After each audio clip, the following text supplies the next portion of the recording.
lead our ship. That's the only ship I want to be on. So how do you lead the ship, Leigh? Is that where we start? How do you lead the ship? How do I lead my ship? How do you lead your ship? I just do what everybody else is doing. Love it. I wake up first thing in the morning, and then I'd immediately go on Instagram, and then whatever the coolest barber is doing first, that's what I do. Cool. Yeah. So it's mainly coffee, and then I look at what shoes I'm going to wear, and then what thrift store I'm going to go to, what charity shop I'm going to go to, and then what bottle of alcohol I'm going to get after. That's mainly how I drive my ship. Oh, wow. And then I document it, and I just show everyone. That makes me feel good. Fuck.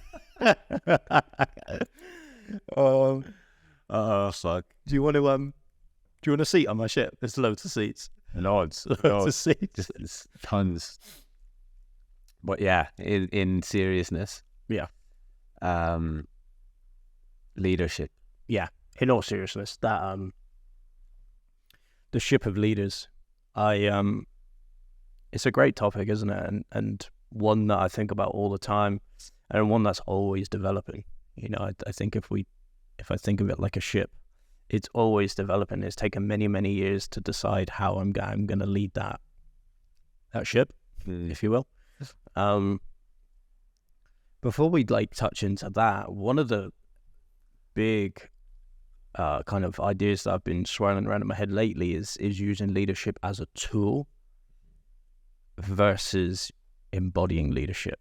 You know, kind of going from level 4 to level 5. Level 5 is the full embodiment. Level 4 is learning leadership frameworks in such a way to use them as tools. And I spoke about this on a different podcast that I was on Felicity's podcast. And I was talking into that whole notion of a lot of people can use leadership. They'll learn leadership things, techniques and frameworks to use them as tools, but they don't necessarily embody them at all times and when the door's closed. So that's one of the things I said is I want to know what people are doing behind closed doors. Are they still the person that they say they are? Now, I don't think there's anything wrong with either one. I think Simon Sinek speaks to this kind of stuff, using leadership as a tool, which is fantastic for net positive outcome. But can that lead you to an identity crisis at some point if you are then a different person when you're at home? And then, or it depends again what, we always say, what utility do you give it and how identified and attached you get to the behavior. Yeah, it's like society's version of leadership versus what is self-leadership, or what does leadership mean to the individual. I think that's what I'm taking from that, what you just said, is if we just look at it as a blanket thing, you can find 100 books on leadership. Yeah. Every single one of them will have correlations, but every single one of them will say something a little bit different and nuanced. And I think, for me, the most important ship to lead is my own. And if I can't lead myself, I always say this to my coaching clients, who are you when no one's watching? What are you doing when nobody's watching? Exactly like what you just said. That is the true leadership, not just showing up as the act or the tool, but the actual embodiment of it is a different thing completely. It's and that's it takes a lot of moving parts to really have that full grounded embodiment of it, I believe. And it's a lifelong journey for me, I think, to constantly seek improvement in my leadership. And when I say leadership, immediately I don't outsource it. Yeah. It's not an outsourced thing. It's not something that I think leadership, I want everyone to see me as the leader. No. That's completely not where I'm going with that. It's more leadership. Okay, how can I show up as the example? Yeah. For myself, first of all, the first step in anything that I've ever done is proving it to myself that it's real or embodied or just a thing that is tangible or something I can achieve. But to just outsource it for validation or to just outsource it for status, because I think that's what a lot of people want. They want dominance, and dominance and dictatorship is a lot different to leadership, in my opinion. And you know, that doesn't really happen on an internal level. It's only outsourced.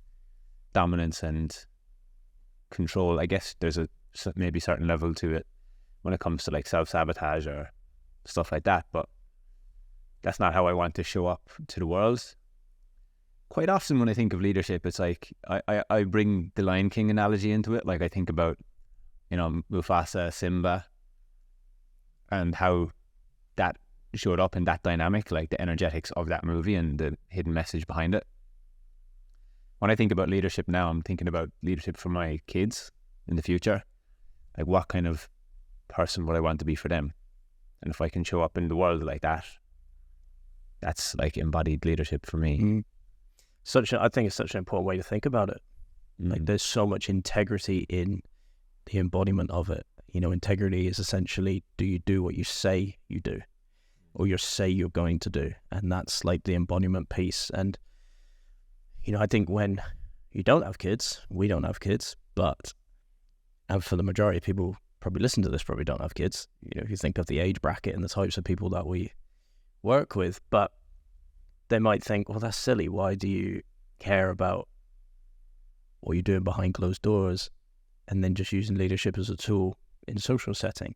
Well, what happens when the day you do have kids and then they see the you behind closed doors and then they see the you in the real world? That's very confusing for the child. And then what are you giving them? You're giving them the idea that it's okay to wear different masks all the time. And that's how I think embodied leadership, level 5 leadership, is the ultimate aim, because you are who you say you are all of the time. And that one really hit home from Mal for me, Melissa Maskey. That line, and it's a savage line. If you're listening, Mal, thank you for the line. But it's savage, and I know it's meant in the most loving way. But it's like, if you are who you say you are, be that person. Then, you know, don't keep talking about it, because the more you talk about it and the more you come with complaints, that shows that there's work to be done on your embodiment. If you are who you say you are, be that person then. And it's harsh for a lot of people to hear, but what I took from that was, okay, I have to embody this person all the time. Yeah. I can't just use it in moments when I want to. Yeah. Because that keeps me away from where I really want to be. And where I want to be is just peace, ultimate peace all the time. Regulated and peaceful. Yeah. And joyful, and that brings joy. It's integral then. It's integral. And if we're to really look at the word in integrity, break it down, it's another spin-off of integrated. And if it's integrated, it means it's inside of you. It's not outsourced. You know, I think, again, going back to what I was saying about outsourcing leadership or outsourcing what I think it is, it's not called outegrity. You know, it's integrity. It's something that is inside of us. And, you know, the small things matter. Like I put into the tops post this morning for the group coaching that we do. It's like the small stuff kind of matters when it comes to this. Not to the point where, like, if you miss something one day, it means something about you, but the compounding effect and how things compound both to the positive and to the negative. Things are always compounding in one way or the other. Meaning, you know, not doing the things that you say you're going to do, or not showing up as the person who you're portraying yourself to be, is going to cause a lot of internal conflict, which is going to put you out of integrity because you don't believe it for yourself. So how the fuck is anyone else going to believe it? Because you don't believe it yourself. And it's like, you know, the small thing, like I'm talking, like to me now, this is a small thing, but getting in the cold shower and not having it warm first. Beyond the health benefits, and I watched Ryan Holiday on Stephen's podcast, but beyond the health benefits, the real health benefit of that is getting in, stepping past the discomfort. I do hard things. I can do hard things. It's not that I do hard things and that's like a full stop. It's more that I can do hard things when I need to. And to be honest, to be a really solid leader, like in any aspect, way, shape or form, if you're leading a team of barbers, if you're a barbershop owner, you're listening to this. If you're a business owner, you're listening to this. If you're somebody who has a family and you're listening to this, the leader or leaders in that space, if they're not embodied, nobody's going to fucking listen. So like, to speak into leadership and embodiment and doing the small things, doing the things you say you're going to do, and being consistent, that leads by example. And the teams will look at it and think, even though it might not be super like intentional, like unintentional leadership is important. Like just doing the thing without having to receive the applause for it. For example, if you say to your team, I'm starting in the gym, and then you have a really like hot period of the gym for like 2 weeks, and then you fall off, then you're not going to the gym anymore, and you just don't say anything about it, you could potentially have lost the trust of your team, like on a subconscious level. It might not be super on the surface, but they might think, this person who's leading me doesn't have any self-control, has no discipline. And if they're giving up on this so easily, what else are they going to fucking give up on? That's very true when it comes to me. So if I'm being led by somebody, and I've had this a lot, I'm a very literal person. So because I treat myself that way, and if I say I'm going to do something, there's a 99% chance I'm going to do it. And I've had it in the past from different leaders say they're going to do a thing, have, like you say, have a hot moment and then stop. And then my brain goes to, eventually it gets to a point where it's okay, I'll believe it when I see it then mentality, which is not a good place to be with people. And because that breeds kind of resentment in a way, resentment and just, I don't know, no trust and just not wanting to be led by that person. And then that starts to breed, this is just on a personal level for me, like a misalignment. And then, so yeah, really important to embody at all times. And we've had this line for ages, haven't we? Like, you know, in every moment, we've said it on a podcast, Early Doors, like in every moment in life, you have a responsibility on how you show up. And in every moment in life. So that means outside of the doors or inside of the doors, on your own or around 50,000 people, you have a responsibility on how you show up. And I think a lot of people can hear that as, oh, how I show up for others. No, how you show up for yourself as well. So like you were saying, all those small things, that's you taking a responsibility on how you show up, even for yourself, even when nobody's looking. And again, I love the point that you said, it's not getting annoyed if you don't do one thing one day, because what is that? That's you taking responsibility of what you embody, again, in non-judgment.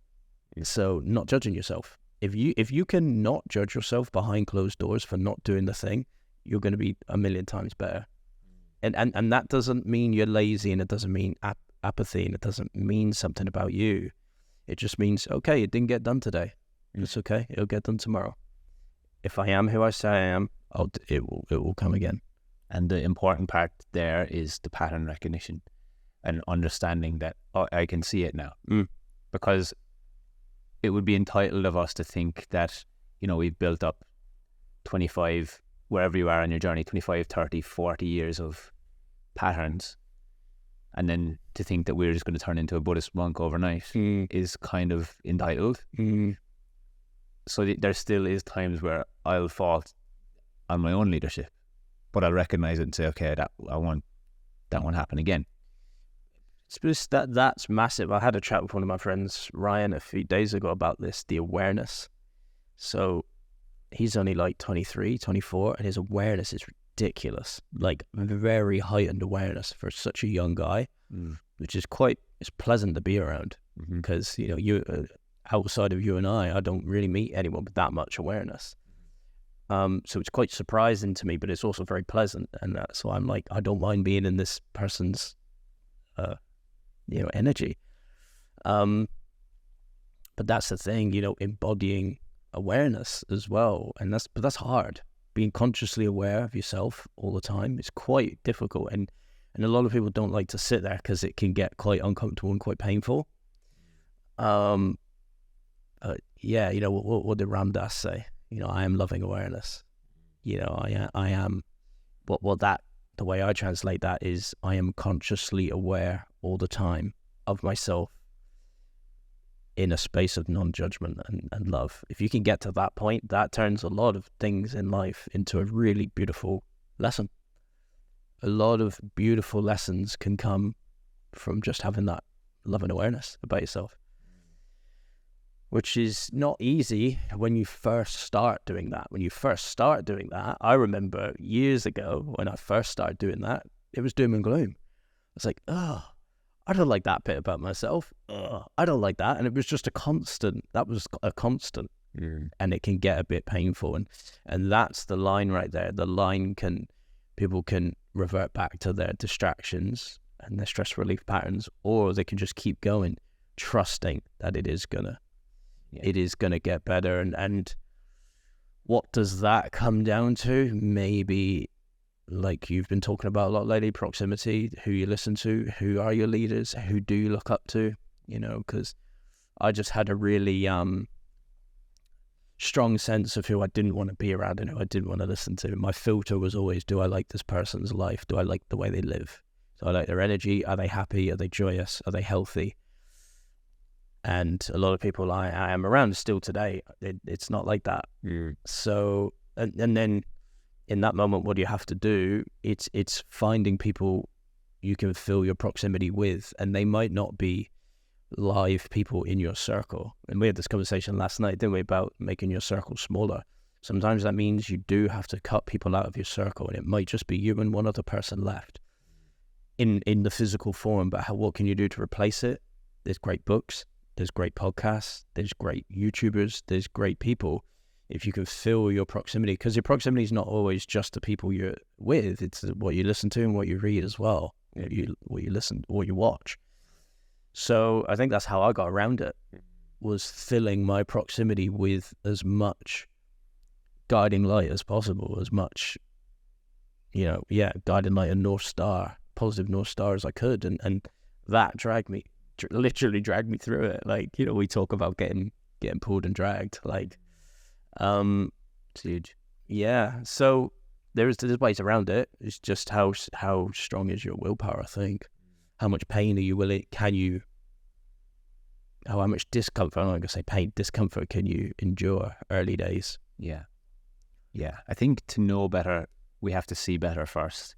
Yeah. And I think, when I really reflect on the world at large, one of the main struggles or challenges I see with leadership is not a lot of people have been modeled good leadership because they just haven't seen it. And I think once we see it, it's like, oh wow, it's hard to unsee it now. Like I saw really strong, good leadership in the last couple of years with different, business masterminds I joined, and, I'm surrounding myself with those people. But I've also seen the opposite when it was needed most, like even through sport when I was a cyclist, terrible leadership, terrible. What a bad way to treat such talented kids, based on that leader. I wouldn't even put them in the category of a leader. Yeah. But based on those managers' perception of what leadership is, the way that people behave and the way humans behave at large makes me think constantly, fuck, we haven't come that far as humans. It's very worrying. It's like, it's kind of exciting as well as worrying, because it's like we actually are so early on in the consciousness spectrum of the world. It's like, oh wow, people might actually start to understand a little bit more now, being in the information age. Mm-hmm. Information wasn't always as easily accessible as it is now. Like, whoever's listening to this conversation now would never have been able to hear it before, because there wouldn't be microphones or a camera or a platform for us to post a conversation like this, because it just wasn't the case. So what did they do? They just reflected models that they were taught. And like we spoke about in our previous podcasts before, trauma patterns are just passed along then. And, you know, I think first and foremost, we have to see better leadership in order to embody it and actually lead ourselves, because we don't know what it looks like otherwise. And like you were saying, great point. If it's not around you right now, that doesn't give you an excuse to just not do it or not embody it. If it's not around you, find it. That is part of life's game as well. It's like, okay, well, everything is a sign. Every time I don't quote unquote like lead myself, or if I falter on a certain thing, or I don't do something, I kind of look at it from a very spiritual lens now. I look at it and think, well, maybe it wasn't, that's a sign that it's not actually that important. Maybe this is like an actual sign that it's, because if it was, I wouldn't miss it, or I wouldn't forget it, or I wouldn't not do it. It's not important enough, maybe. But yeah, I put up a post last night about proximity, and I put up the proximity of power, and like the people that you surround yourself with is important, because that is ultimately your influence. If you don't see better, you can't do better. And Bart commented on it from Black Flag in Sale, Country Victoria. And Bart works by himself. And since we've known Bart, he has worked by himself. But hats off to Bart. He's one of the guys who's been like an OG supporter of what we do. But not just for us. He gets educated everywhere. He's not just spending money with us. That's not why I'm bringing him up, and why I like Bart. I saw Bart at Gary V. You know, I saw Bart at all these events that we go to, and he goes to other educators as well. And he commented on the post last night, and he said the importance of something like this for somebody who works by themselves, because he works by himself. He's like, thank fucking God for the internet. I don't know exactly what he said, but it was around something like that. Thank God for the internet and the information age that we have now, because I can surround myself with people online, like a virtual circle, essentially, that give me the information that I need in order to lead myself or progress. Whereas, you know, think about the past, like people wouldn't have had that opportunity in the past. And it's mind blowing, isn't it? And that the thought of that actually scares me because it's very slow progress, and that ignorance is bliss comes up in my mind. Oh, ignorance is bliss, but is it just suppressed pain? You know, there's a lot of generations of just suppressed pain. But one of the missing ingredients I feel from those times is curiosity. I feel like the curiosity was bred out of people, whether it was through the industrial system, whether it was from the school system, whatever it was, the curiosity was bred out of people. And I can't remember who said it, but it was on a reel that I watched, and it said, when did people stop questioning things? Like, when did we just stop? This is, again, critical thinking. Is this working? When did people stop doing that? I think when the industrial model took play, when that took over, that's probably when, because that was when binary decisions were coming into things. It was like, it's either this or this. It's right or wrong. Up to that point, like, humans just had to like figure out how to fucking survive. Yeah. And then once they put a manipulative system in place, it's like, okay, right, wrong. Think about like our parents and older generations. Isn't it funny, like the information age humans that we are now, we spend so much time looking for validation in those people, but they don't understand where the world is really going based on their models and principles for the most part. So, for example, we also spoke into something last night about, you know, most men seek their father's approval. But is that even a broken system? Because it's like, why would I seek approval from someone who doesn't know where the world is going? Or seek our grandfather's approval and listen to, like, it's great to take their wisdom and their advice on certain things in life, but it's also good to critically think and be like, actually, I don't need to listen to that or make it mean anything about me. It reminds me of a line. You know, I'm not a particularly religious person, but I think it was Ryan Holiday spoke about this. There's a line in the Bible that says, take what I know and move through. So it essentially translates to take what I know and move through. That's essentially what he says it translates to. And the way he interprets that, he says, that is a great framework for life. Here's what I know, carry on. Here's what I know, carry on. But that's not how we've used information. Historically, we've gotten quite dogmatic about information. Here's my information, this is right. Yeah. Like that's kind of where it went for so many hundreds of years. Here's information, this is right, or this is wrong. Whereas the line from the Bible says, Jesus said, here's what I know, move through, which means keep going.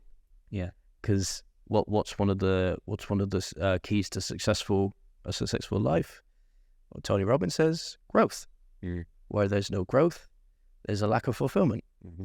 And that's with everything in the world. Everything grows and dies. Everything grows and dies. Everything progresses. All ecosystems, all things in the world, everything grows and dies.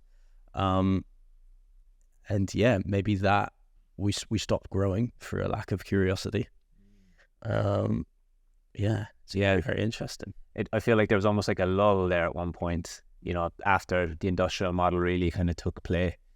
Like that kind of, I feel like we're very early on. Like that's how I often think about it in my mind. I'm like, human behavior, psychology, we're actually not that far into like understanding how the world really works and how we are working forward as humans. And we look back at history a lot for the answers, and we don't proactively look into the future enough. Oh, I heard a great one yesterday, and this is something that I've pondered a lot in the past, is like, looking back, I think is great for how things have trended or been trending in time. So like there's always cycles, right? There's always patterns. There's like, there's absolute abundance, and then there's could be famine, abundance, famine. There's this whole like cycle going on. But also in terms of like information and text and the way things are written, it's also important to take it with a pinch of salt, because we don't actually know the context in which it was written in. So there's also a thing of like, we don't know what life was like then.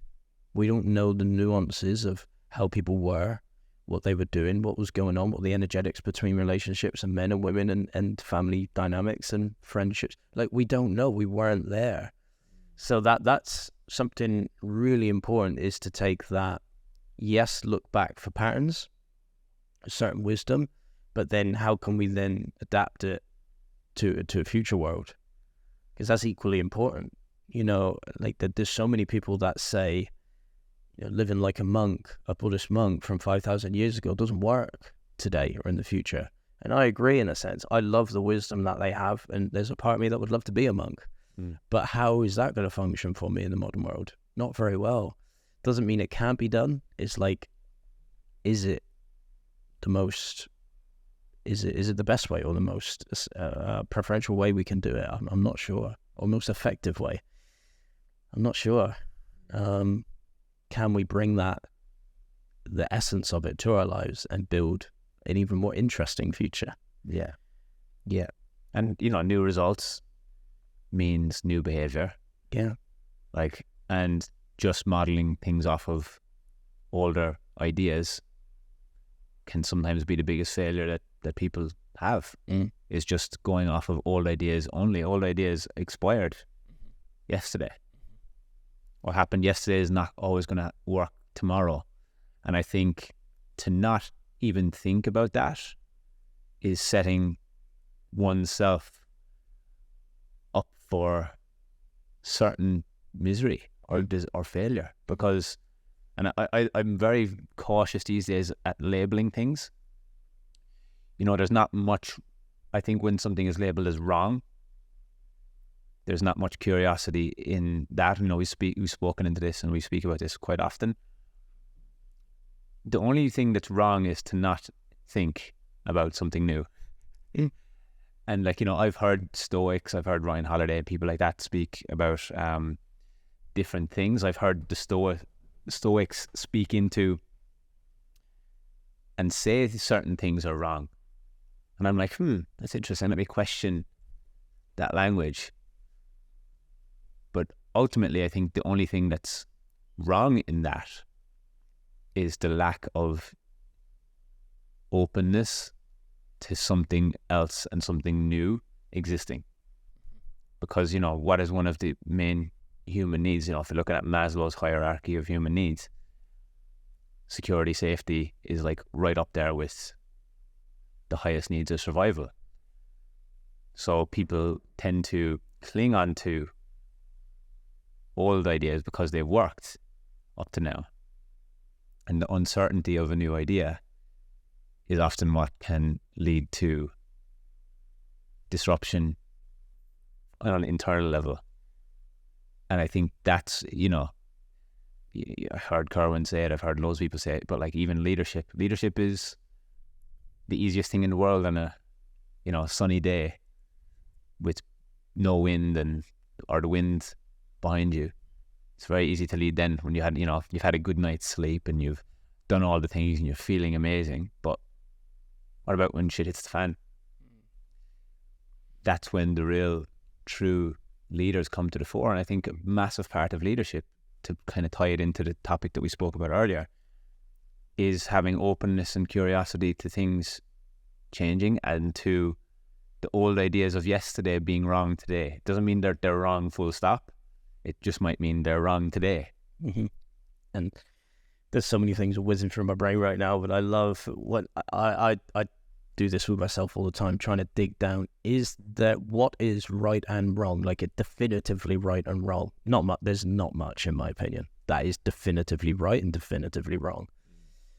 One of the only wrongs I've ever come to, which I've gotten 5 whys deep on, is ignoring the patterns of nature. So ignoring the essence and the kind of one of the purposes and missions of nature. And Zach Bush explains it beautifully. He says, if you look at a deep, deep level at the biome of nature, it is always seeking new opportunity.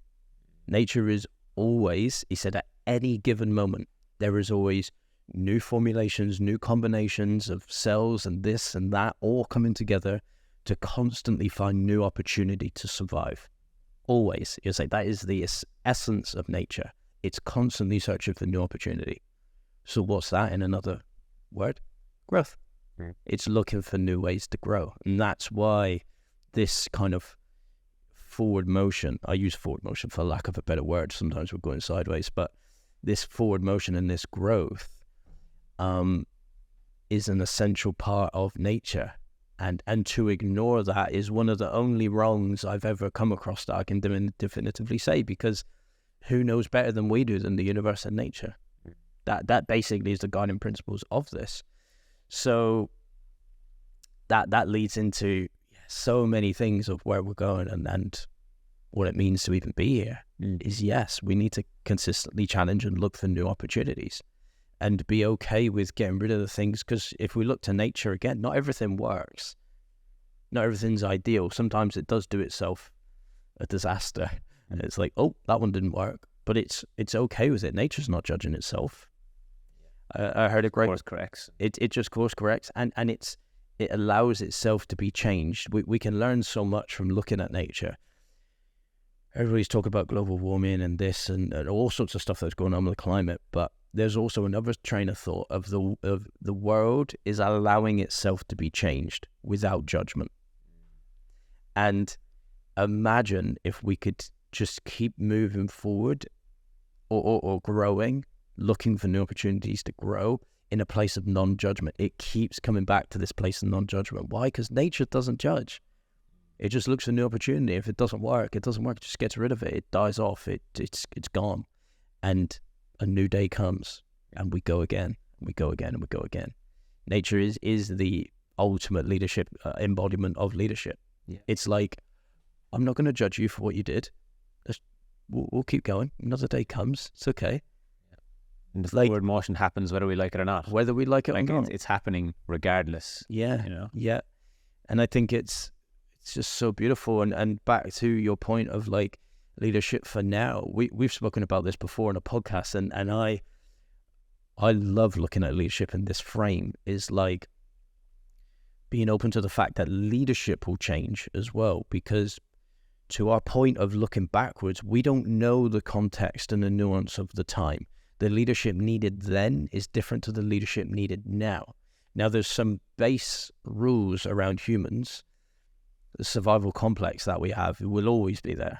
We're wired that way. I think we're proving it as every single year goes on. There are some things about a human mind that just don't change. Yeah.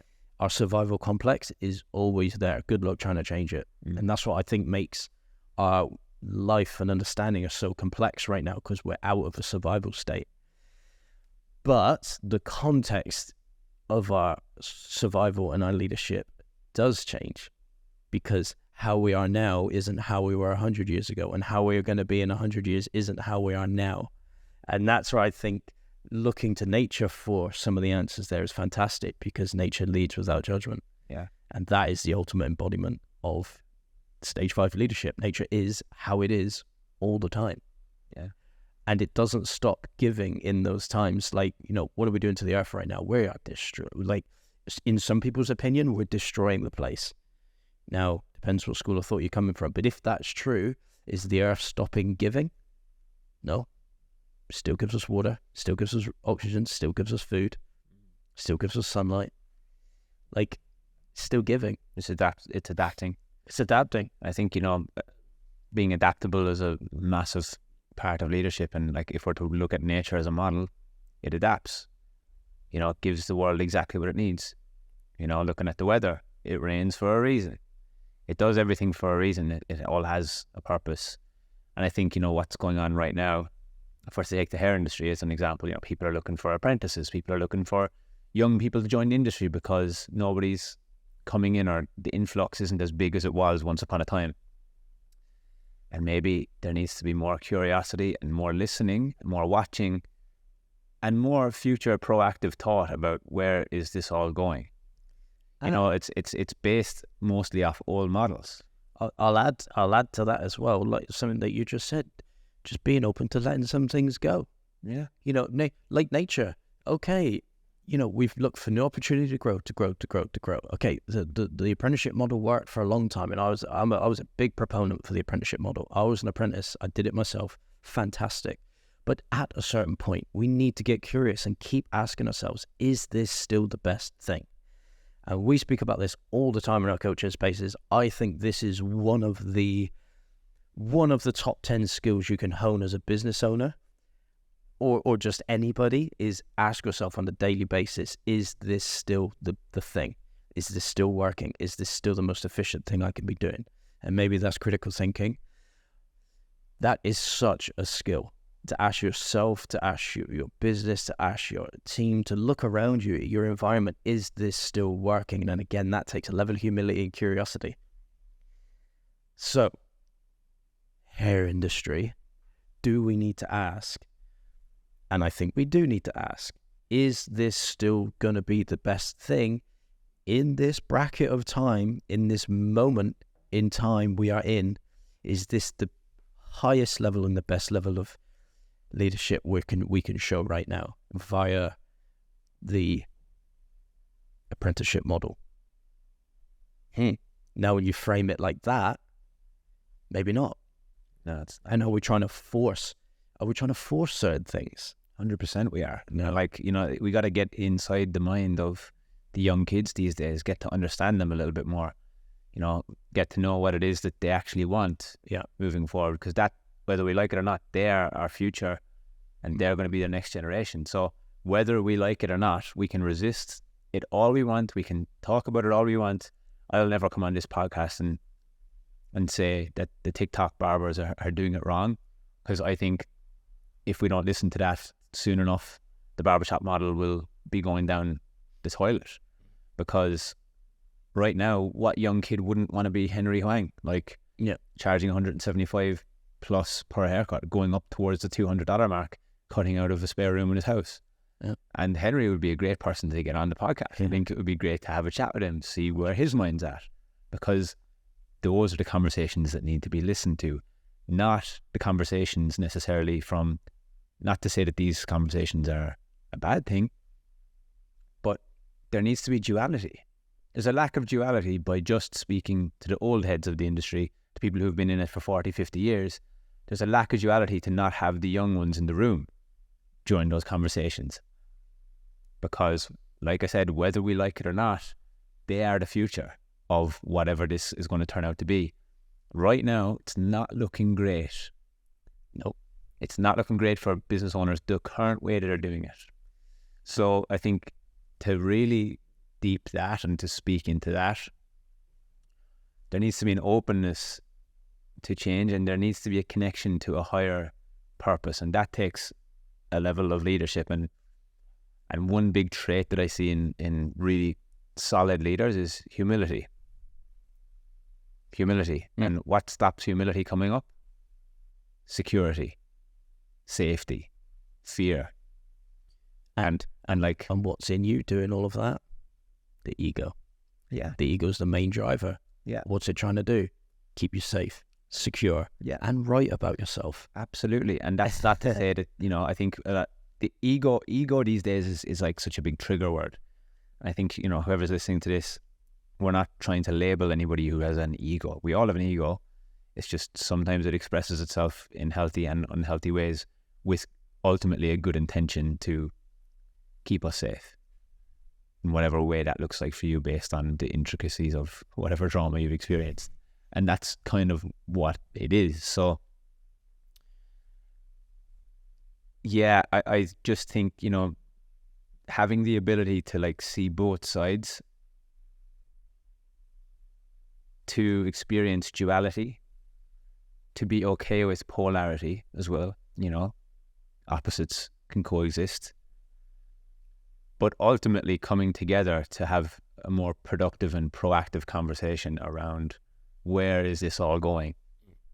And you know, whether people like it or not, and people won't like to hear this, the reason there's so much resistance is because people have made profit off it in this way, and they want to continue to make profit. And they almost like shoot down and bring the pitchforks out to anyone who is questioning how they make their profit. And you can make like what we're trying to do, right? Like, you can make really good money, enough. It doesn't have to be fucking trillions. Enough to survive, enough to thrive even, by doing really great, intentional, purpose-driven work for the benefit of humans. And I feel like that's where we're at with what we're doing now. Even with this podcast, having conversations like this, it feels to me like we're trying to help. It's not like we're having this conversation to try and tear anything down. If anything, it's the opposite. You know, we're actually doing people a disservice by not having this conversation. Because if we're thinking it, and if it's potentially the future, it's like, you know, think about any major innovation in the world, always resistance towards it at the start. And then people think, oh fuck, thank God for that. Well, one of the schools of thought I love looking into is futurism. It's actually a school of thought called being a futurist. And I think there's massive benefits to it. That doesn't mean ignore the now, but it makes you think massively about your behavior, being a futurist, because everything we do now has a knock-on effect to the future. So what could be one of the answers to our issues right now is, again, self-leadership. Like, I think what we've done historically is given you so much utility to the industry, or a certain given path to get to a certain thing. It's been a way to prove our integrity, our worth. I can work hard, I can do this, I can endure, whatever it's looked like. And I think there is a lot of expectation in the people that say, we need these models, we need to do it this way. But like I've said a million times, if you take the journey inward and you work on your self-leadership, I think you'll start to notice a lot of these expectations fizzle away and realize, okay, if I take a futurist approach, what is, again, critical thinking, what is going to be the most efficient thing right now? And to your point of the profit thing, again, let's take a psychological lens on it. What happens when you potentially affect a loss of profit, it attacks people's line of security. What does money do? It gives people a level of safety and security. Well, when you attack their safety and security, what does the ego do? Jumps out and says, no, this is how I know how to keep you secure and safe. From a place, it's a good thing, by the way. Like, the ego's doing a good thing. It's trying to keep you safe. Fantastic. But again, can we get critical? Because we're realizing what you and I realize is that it's rarely about physical security anymore. It's always about emotional security. So, emotional is feeling. Oftentimes you can't see your emotions. So that gives us a moment of critical thinking. We can critically think about all of this. And that takes a level of humility to be able to adapt and change and ask, is this still the most efficient way we can do these things? Yeah. And it reveals a lot. How people respond. You know, I think speaking into leadership being a responsibility. What is responsibility? Your ability to respond. And taking responsibility is taking control over and your ability essentially to respond. Now, how do true embodied leaders respond to the future of change? Whether or not the response is judged, in my opinion, not in the judgmental way, but like, I guess maybe judge isn't the word. Their response is depicted based on whether they respond internally or externally. So the leadership response to things changing and affecting profit is revealing what kind of leader they are. It's like, oh, I am a status-based leader. If I respond to a new business model affecting how I currently make profit, because let's be real, like the hair industry, profit margins in a barbershop or a salon are so small. There's a level of, even though, there's a lot of great barbershops and we're helping a lot of people right now to have more purpose-driven businesses. But let's talk like the bang average walk-in numbers-driven orientated barbershop. The new systems and models don't play into the way that they make profit. So when the resistance comes up, it reveals what kind of leader is leading that business. A status-driven, dominant, controlling, dictator-style leader. Versus the opposite, like, and we have some people in our coaching container that are like this. Susie's a great example. Someone in Sydney. Susie O'Brien, shout out Susie. Purpose-driven business. Purpose-driven business. It's the ability to be able to take a shorter term hit on the profit. And I think the way that the barbershop model has been for years is just week by week. Every week we need to make X numbers, not ever even thinking into the future. So it's like rinse and repeat, like don't even give a fuck about the clients. Get them in, get them out, because tomorrow there's going to be new ones. Not a great way to live based on how humans have evolved, and we're only supposed to be in communities of 150 to 200 people. So like this, it's not a great strategy, but it reveals the leadership style. So when the futurism comes into it, like, and there's curiosity and there's, okay, maybe I need to change some things. That reveals an integral leader, somebody who's in integrity, someone who's looking in and thinking, what can I do about the situation to make it better for everyone around me, including myself. It doesn't mean you have to externalize everything to make it all about everyone else. I think what people tend to forget with working, with education, with a lot of things is you're doing it all for you. And this is something that I really want to drive home today with the young kids that we're about to meet, as we're going to do a session with Naz in the Streets Barbershop and his apprentices. And it's like, guys, the mentality of thinking that you're doing this for anyone else but yourself is fundamentally flawed. I'm not going to say it's wrong, but it's a flawed mentality. You're doing it for you. And that's the difference between an employee versus an entrepreneurial mindset. Essentially, we're all the CEOs and entrepreneurs of our own life. And if you're going to constantly externalize your own power and give it to your employer or give it to whoever else, you're doing yourself and your future family a disservice. And I don't think people think enough into the future to think about how is my behavior today going to affect my family in 10, 15, 20 years. And that is leadership.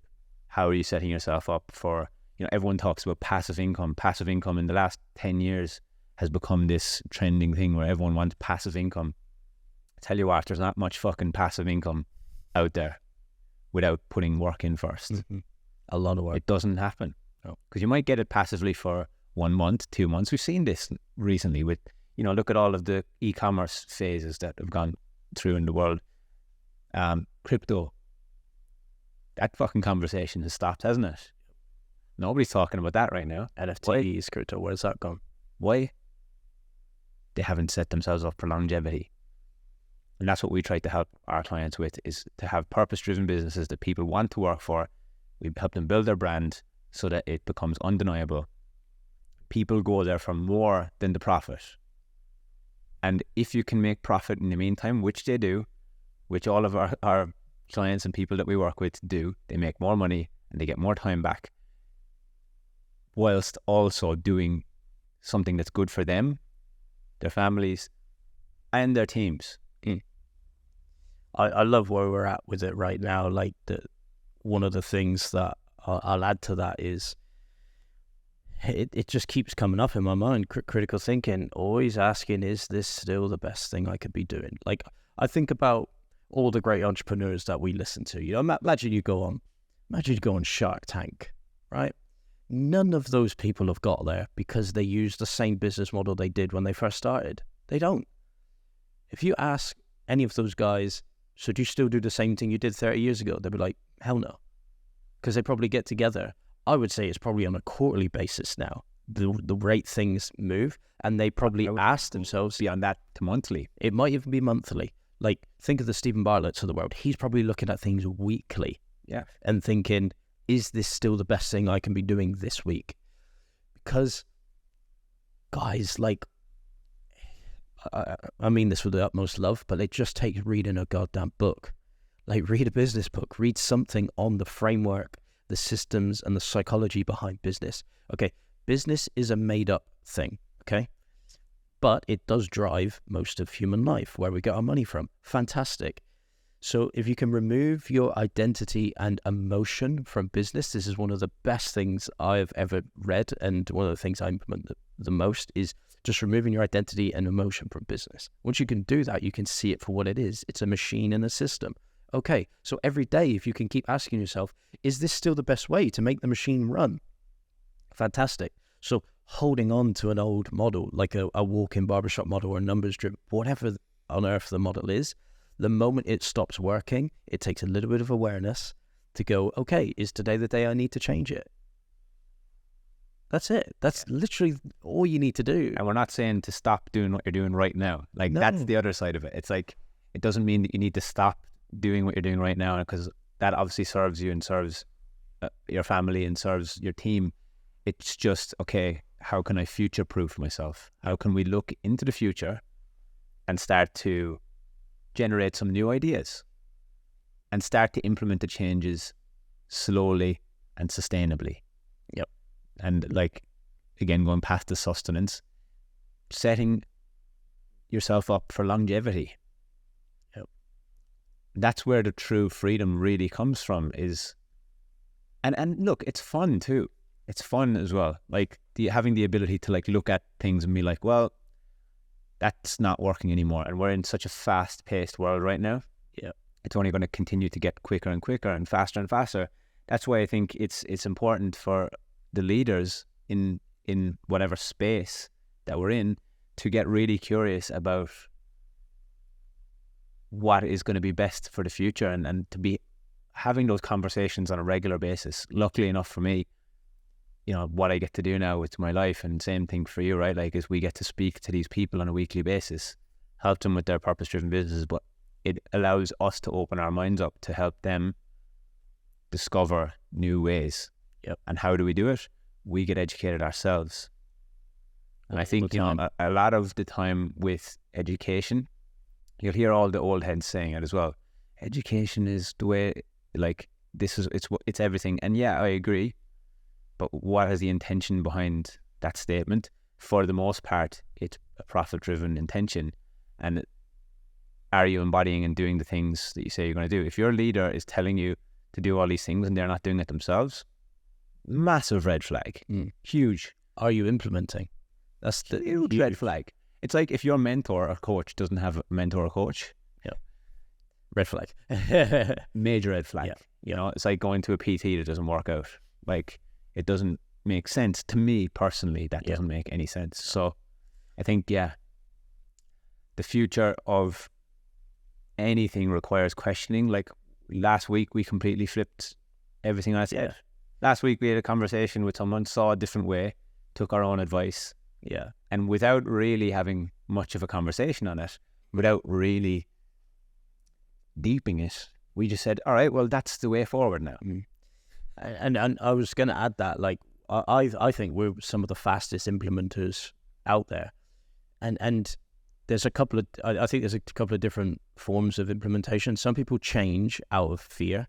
They change because they keep trying to get the validation out of the thing or whatever. We just realized that there's always a better way to do business, and the landscape changes so fast that we need to learn new things and implement them really fast. And that's what I love about what we do. Is like that conversation, we had to leave the emotion out of it, and we had to leave our old ideas out of it and say, okay, well, this looks like it's going to be a better way.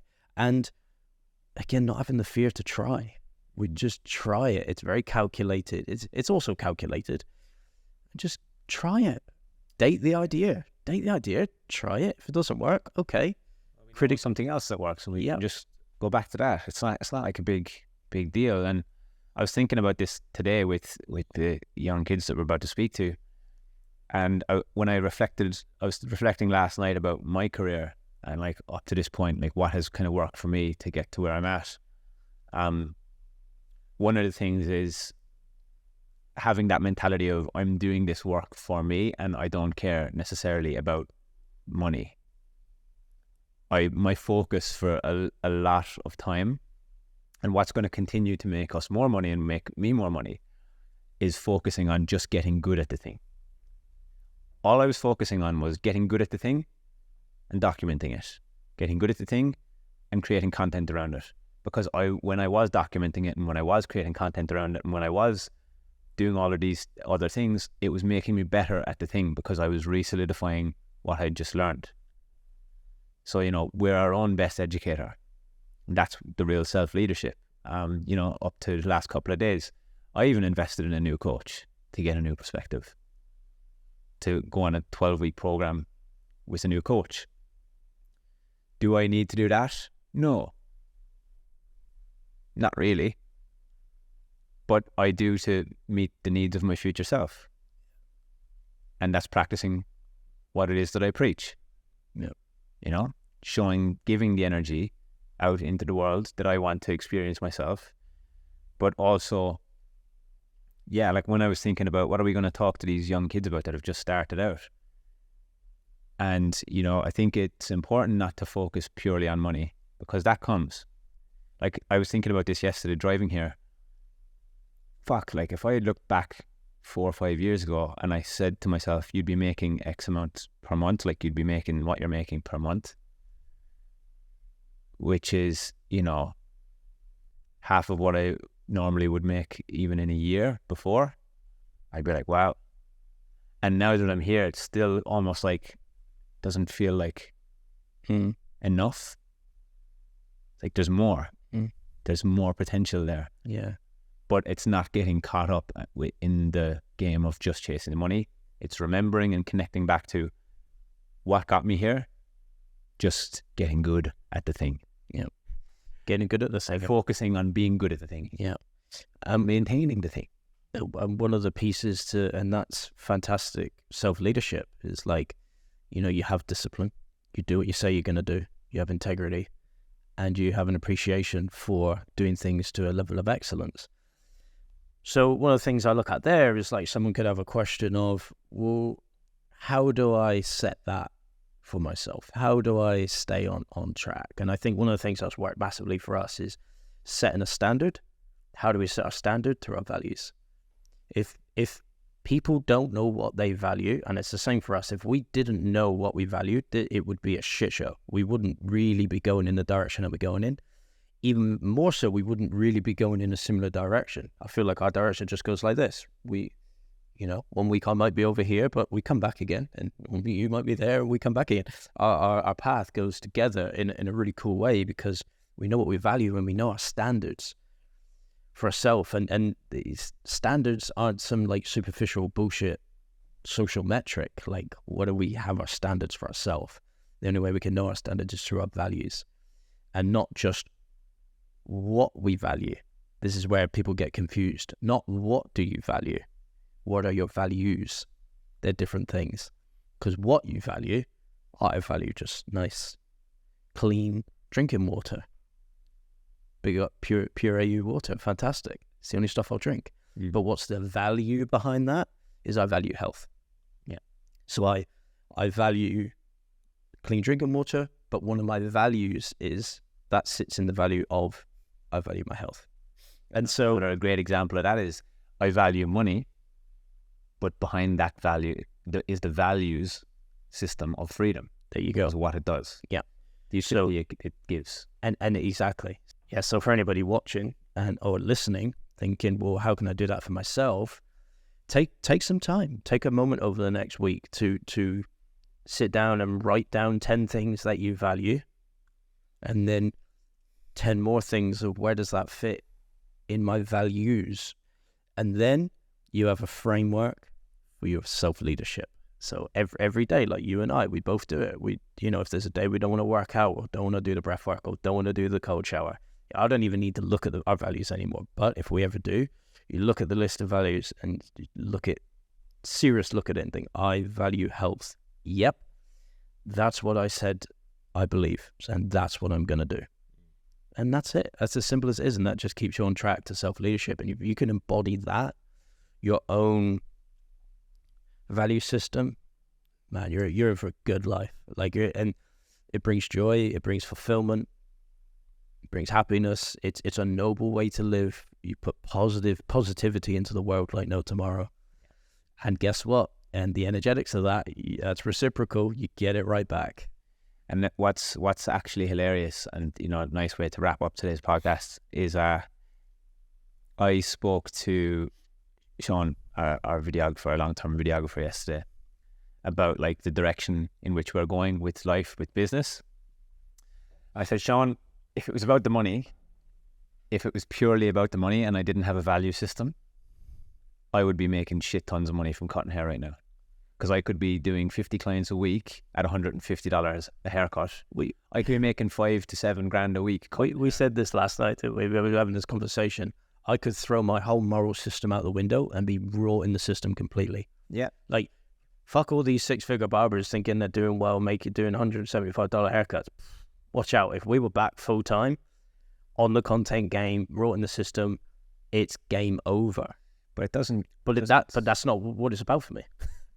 Yeah, I don't care for that life. Yeah, like I'm taking like a lot less money than that right now as a salary and through our business, with the aim of a longer term vision of freedom, and that's just not how I want to spend my time. So like I value my time more than I value my money, and I think that's what gets mixed up. Like when we put stuff on, I love the long form because we can actually get into it. Yeah, but that's what gets mixed up because we speak a lot about money. Yeah, and I think people are getting the wrong idea. Yeah, they're thinking, oh, the guys just care about money. It's like, no. If I cared about money, I would be fucking doing shit that I didn't want to do, which is cut hair all week, every week, and make shit tons of money.